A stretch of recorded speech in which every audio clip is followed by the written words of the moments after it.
Hello दोस्तों, आपके लिए एक नई कहानी लाया हूँ जिसमें गौतम बुद्ध अपने उद्देश्य में शिष्यों को उपदेश देते हैं कि हम अपने मन को कैसे वश में करें, क्योंकि यह मन हर ओर भटकता रहता, इस सांसारिक मोह में लिपटा रहता है और छोड़ने का प्रयास नहीं करता है। ये कहानी सुनकर दोस्तों आप लोगों को कुछ नया सीखने को मिलेगा, जिससे आप अपने जीवन को सुधार कर सकेंगे। तो दोस्तों चलते हैं हम अपनी कहानी की ओर। गौतम बुद्ध से सीखे खुद को वश में करने। एक बार गौतम बुद्ध एक शहर में प्रवास कर रहे थे।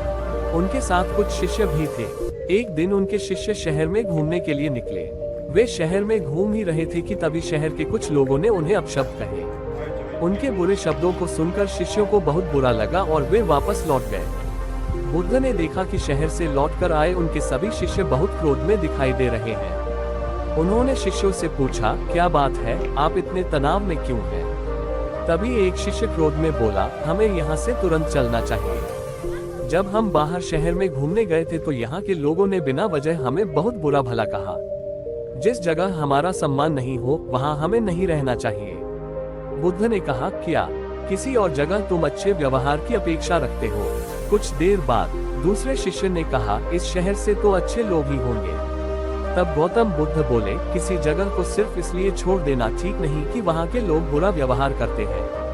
हमें तो कुछ ऐसा करना चाहिए कि जिस स्थान पर भी जाएं, उस स्थान को तब तक नहीं छोड़ें जब तक अपनी अच्छाइयों से वहाँ के लोगों को सुधार न दें। हम जिस भी स्थान पर जाएं, वहाँ के लोगों का कुछ न कुछ भला करके ही वापस लौटें। बुद्ध ने कहा, जिस प्रकार युद्ध में बढ़ता हुआ हाथी चारों तरफ के तीर सहते हुए भी आगे बढ़ता जाता है, ठीक उसी तरह उत्तम व्यक्ति भी दूसरों के अपशब्दों को सहते हुए अच्छे कार्य करता रहता है। खुद को वश में करने वाले प्राणी से उत्तम कोई और नहीं हो सकता।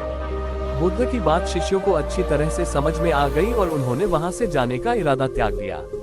इसीलिए दोस्तों हमारे जीवन में बहुत सी मुसीबतें आती हैं, कई बुरे लोगों का सामना करना पड़ता है, लेकिन हमें उन सभी का डट के मुकाबला करना हो, तभी हम जीवन में सफल हो पाएंगे।